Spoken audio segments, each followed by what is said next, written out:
पहले जो 22 मिनट का 22 या 23 मिनट का जो समय होता है ना शुरुआत का, अगर उसमें जन्म हो गया है तो समझ लो कि बच्चे के साथ साथ माता के लिए भी परेशानी का कारण बन सकता है।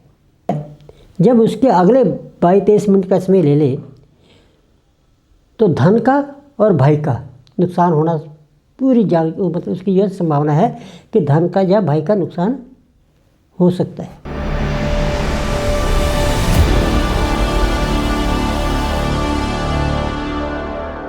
क्या आप जानते हैं अश्विनी नक्षत्र देवताओं का वैद्य है। यह नक्षत्र शक्ति, तेजी, उपचार, बुद्धिमत्ता और नई शुरुआत का प्रतीक है। जय माँ दुर्गे। मैं जीवन कुमार शर्मा ही मैस्टर पर आपका स्वागत करता हूँ। अश्विनी नक्षत्र जो है जब मेष राशि का प्रारंभ होता है तो अश्विनी नक्षत्र से ही उसका प्रारंभ होता है। मेष राशि में 0 से 13.20 अंश तक अश्विनी नक्षत्र का प्रभाव है। एक राशि 30 अंश की होती है और उस 30 अंश में उसके 9 भाग किए जाते हैं। तो एक भाग जो है 30.20 अंश का माना जाता है और एक नक्षत्र में 4 अंश होते हैं। तो पहला जो चरण है 30.20 का अश्विनी नक्षत्र का, मेष राशि का स्वामी मंगल है और मंगल के अंदर की जो लालमय है, लाल रक्त है, तो व्यक्ति की जब अश्विनी नक्षत्र आता है तो व्यक्ति के अंदर का जो इसका रंग रूप जो है उसी तरीके का दर्शाया जाता है। अर्थात अश्विनी नक्षत्र का जो एक रूप रंग रहता है बहुत सुंदर है, आकर्षक होता है।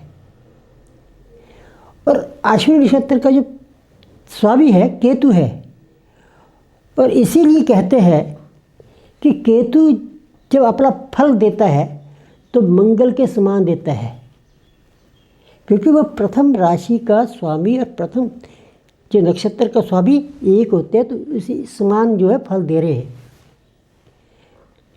मंगल और केतु का जो नेचर है तो हमारे अश्विनी नक्षत्र में पाया जाता है। पहला चरण अर्थात 3:20 का जो चरण है अश्विनी नक्षत्र का, वह सूर्य का जो है उच्च का भी है। सूर्य भी 10 अंश तक मेष राशि में उच्च रहता है। सूर्य का नेचर, मंगल का नेचर और केतु का नेचर, और प्रथम जो अंश है उसका स्वामी भी मंगल ही है। तो इस अवस्था में इस तरह से जो अश्विनी नक्षत्र का जो नेचर अगर स्वभाव देखा जाएगा ना तो वो हठी होता है, मेहनती भी होता है, जिद्दी होता है, देखने में बहुत सुंदर होते हैं, आकर्षक होते हैं। ये किसी भी व्यक्ति से बात करेंगे ना, इनके अंदर इतनी क्षमता होती है कि ये किसी को भी आकर्षित कर लेते हैं अपनी तरफ। और किसी के लिए ठान लिया ना इन्होंने कि ये काम मैंने करना है तो ये पीछे नहीं हटते।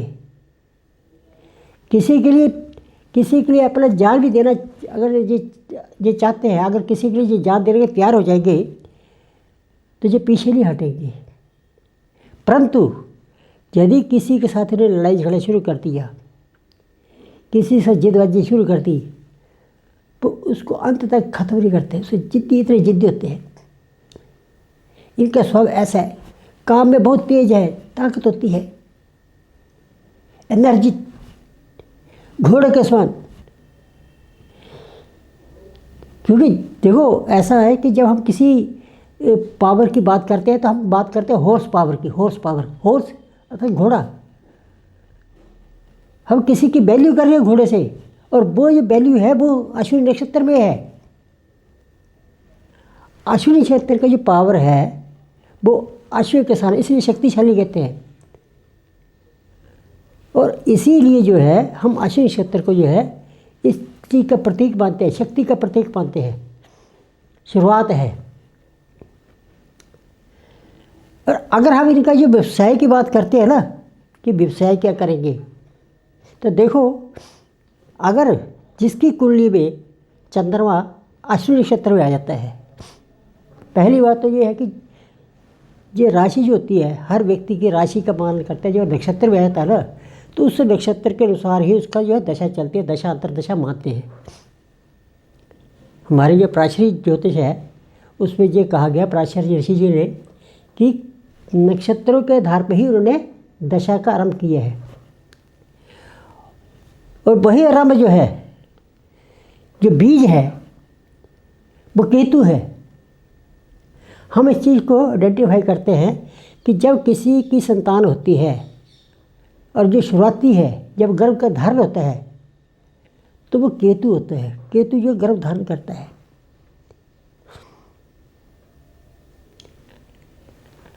और केतु के कारण ही हम ये मानते हैं कि वह एक सीख रहा होता है, ज्ञान प्राप्ति कर रहा होता है, उसके अंदर बुद्धिमत्ता है, उसको नॉलेज है केतु। क्योंकि जितना भी हम लोग अपनी रिसर्च करते हैं या किसी प्रकार के कोई कार्य करने की शुरुआत करते हैं तो वह केतु है। फिर दूसरी बात क्या है, अगर हम दूसरे चरण में चले जाएंगे ना, 3:20 से 6:40 तक का, उस चरण में जो है दूसरे चरण का स्वामी मंगल शुक्र के साथ आता है। केतु तो है ही है, दूसरा जो चरण होता है वो शुक्र उनका स्वामी आता है। तो शुक्र मिलने से व्यक्ति के अंदर काम वासना बढ़ जाती है, वो काम को आता है, कामुकता उसके अंदर बड़ी ज़्यादा बढ़ती है। वह व्यक्ति जो है ऐसा हो जाता है कि जब कभी किसी दूसरे उसके जो अपोजिट सेक्स होता है उसकी जो आकर्षित बड़ा जलता है, परंतु इसी वजह से उसके अंदर वीकनेस भी आ जाती है। अगर ये अश्विनी नक्षत्र वाले व्यक्ति जो है ये थोड़ा सा धैर्य रखें और संयम से सोच विचार कर काम करें तो इनसे अच्छा जो व्यक्ति कोई नहीं हो सकता। हम कारोबार की बात कर रहे हैं। मान लो कि किसी का जन्म जो है अश्विनी नक्षत्र में हुआ है, चंद्रमा अश्विनी नक्षत्र में है, जो लगन जो है मेष राशि के शुरू के 10 अंश के बीच में है, तो उस व्यक्ति का यदि मंगल और केतु जो है धनु राशि में आ जाए और मंगल उच्च का हो जाए, वह व्यक्ति इतना सफल व्यक्ति होता है। सबसे पहले तो उसको पुलिस में भेज दो, कामयाब हो जाएगा, पीछे हटेगा नहीं, उसके अंदर एनर्जी है, ताकत है, फिजिकली बिल्कुल फिट है वो। फौज में भेज दो, फौज में कामयाब है, मेडिकल लाइन में भेज दो और कहीं पर भी भेज दो, वो कामयाब है। खेलने में खिलाड़ी जो अच्छे खिलाड़ी होते हैं वो मंगल की वजह से होते हैं। और मेष राशि में जो अश्विनी नक्षत्र आ रहा है तो मंगल और केतु के जब से अपना संयोग बनेगा, उसकी अपनी युक्ति होगी, वो मिलान होगा, उससे वो खिलाड़ी बहुत सुंदर बनता है, बहुत अच्छा बनता है, नाम होता है उसका। और तीसरी बात क्या होती है कि यह व्यक्ति जो है ना, अगर बाहर काम करते हैं कहीं दूसरी फील्ड में, ये किसी की बात नहीं सुनते, किसी का ऑर्डर नहीं सहन सकते। इनका जो कार्य है अपनी मर्जी से होता है। ये अपने आदेश करने वाले होते हैं, ये एक किस्म के राजा होते हैं। इनको उच्च पद प्राप्त होना आता है, या फिर ये स्वयं स्वतंत्र व्यवसाय करना पसंद करते हैं और वहाँ पर कामयाब होते हैं। हार्ड वर्कर बहुत होते हैं ये। अश्विनी नक्षत्र जो है, जहाँ उस व्यक्ति की पहचान है कि जो अश्विनी नक्षत्र में आता है कि वो बहुत हार्ड वर्कर होता है, सुंदर होता है, देखने में सुंदर होता है। और जब हम बात करेंगे कि इसके अंदर कमी क्यों आती है, तो ये कमी इसलिए आएगी कि केवल उसके अंदर एनर्जी ज़्यादा होती है, जल्दबाजी बड़ी जल्दी करता है। इसलिए इनको कहा जाता है कि थोड़ा सा संयम से काम करो। और कई बार क्या होता है, कुंडली में अश्विनी नक्षत्र है परंतु मंगल और केतु जो है शुभ स्थानों पे नहीं है, वो पाप ग्रहों से बीच में गिर गए हैं, उनके मंगल के साथ शनि आ गया है, या केतु शनि के घर चला गया है, या किसी और छठे 8वें 12वें घर में आकर के कोई दूषित हो गए हैं और वो रोग देने का कार्य कर रहे हैं। और ऐसे व्यक्ति को रोग क्या होगा? रोग होगा उनका जो अपना खून से संबंधित रोग होगा। सबसे पहले जो अश्विनी क्षेत्र है हमारे बॉडी में, हमारे जो शरीर के अंगों में किस चीज़ को दिखाता है? पैर से ऊपर का हिस्सा अर्थात पिंडली का। उस पिंडली में जो है रोग हो सकता है, दर्द हो सकती है। और सेकंडली सिर में दर्द हो सकती है, ये उसका जो फोड़े फिंसी हो सकते हैं, बीपी हाई हो सकता है।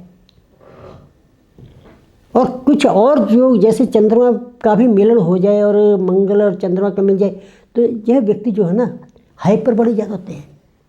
इन्हें हम अर्ध विक्षिप्त भी कह सकते हैं, जैसे पागलपन, इनको इनके अंदर विक्षिप्तता, इनको पागलपन उन्माद का जो इनका दौर आ जाता है।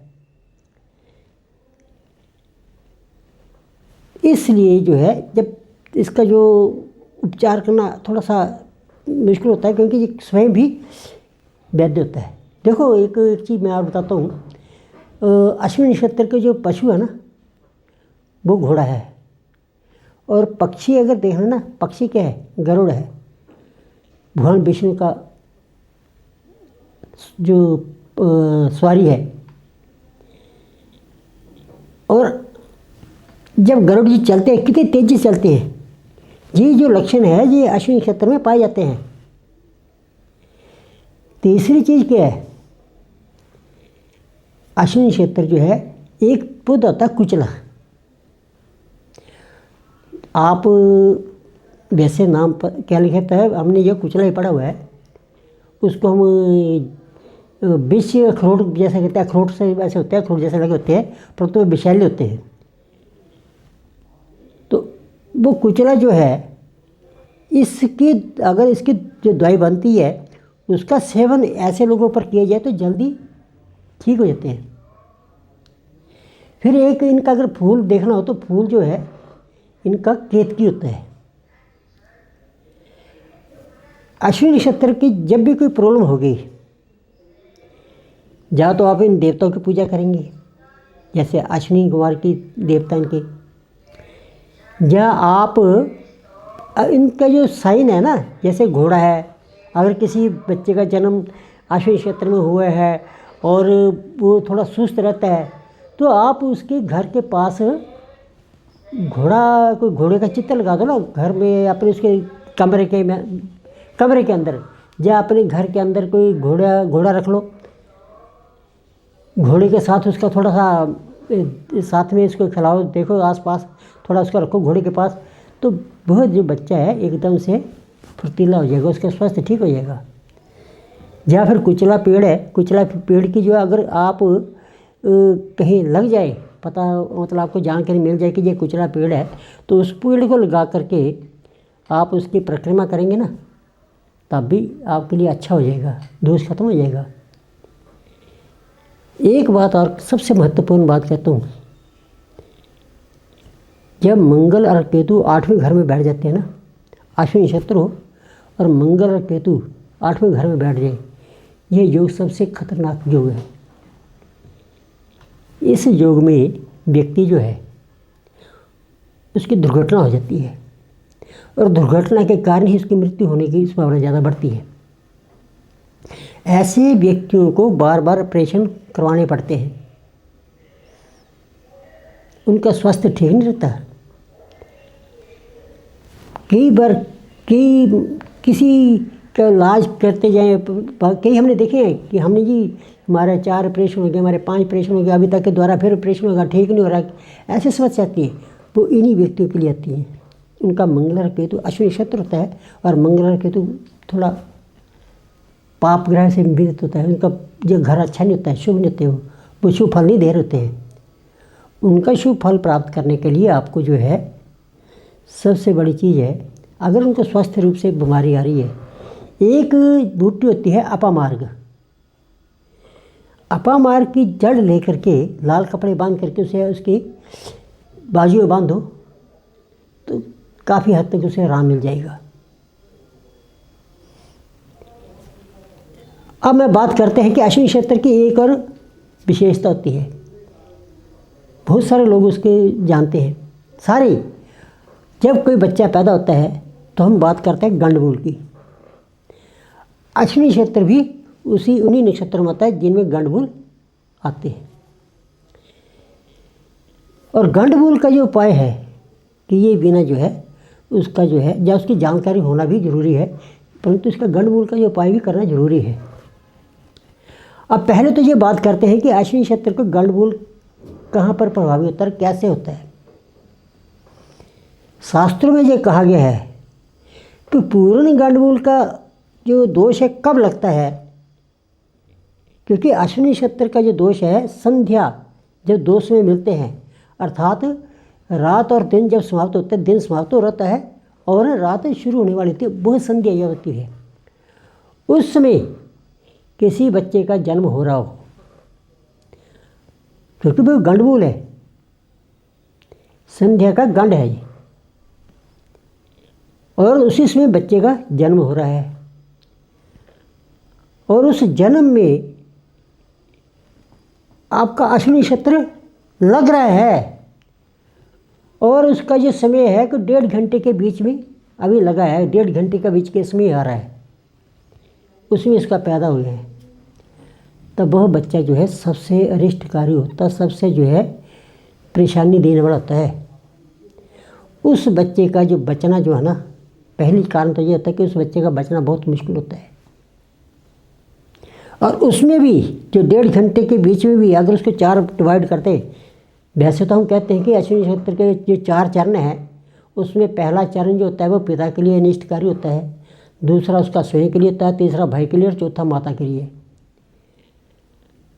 परंतु जो 1.5 घंटे का जिसे बता रहा हूँ, अर्थात 4 घड़ी का जो समय है शुरुआत का, उसमें अगर जन्म हो गया है तो पहले जो 22 मिनट का 22 या 23 मिनट का जो समय होता है ना शुरुआत का, अगर उसमें जन्म हो गया है तो समझ लो कि बच्चे के साथ साथ माता के लिए भी परेशानी का कारण बन सकता है। और 22 से 44, 45, 46 तक जो समय है, इतने मिनट का जो समय है, यह समय अगर आ गया तो बच्चा स्वयं भी उसके लिए परेशानी का कारण है, वो उसके लिए रिष्ट है। तीसरी बात क्या है, जब उसके अगले 22-23 मिनट का समय ले ले तो धन का और भाई का नुकसान होना पूरी मतलब उसकी यह संभावना है कि धन का या भाई का नुकसान हो सकता है।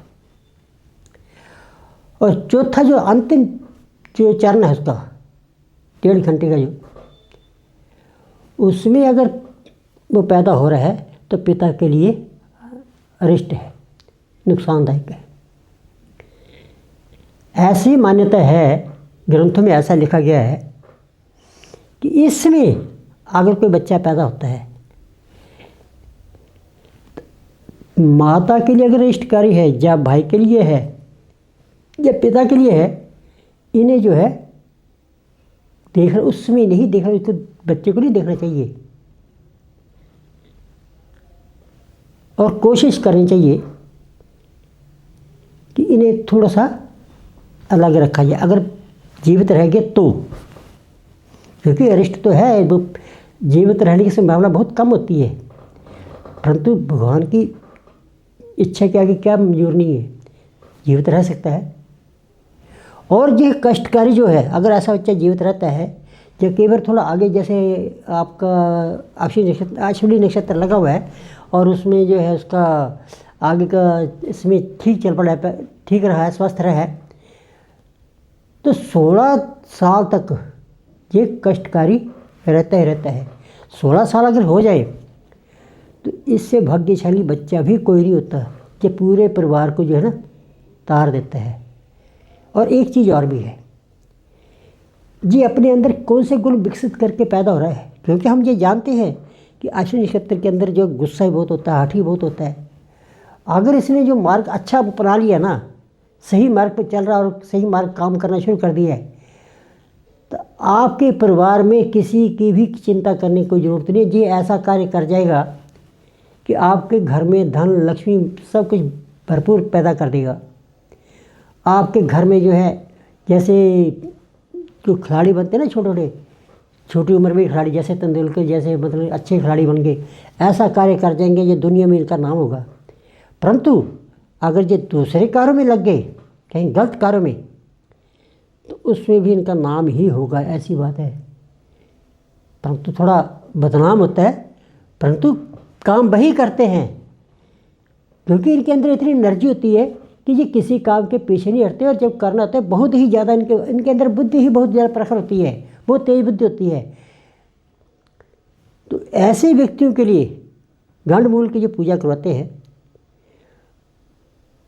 आप उसकी पूजा भी अवश्य कराएं, चाहे गंडमूल है थोड़ा हो चाहे ना हो, चाहे रात को पैदा हुआ हो या दिन में पैदा हुआ हो, आपका गंडमूल की पूजा तो अवश्य करवा लेनी ही चाहिए।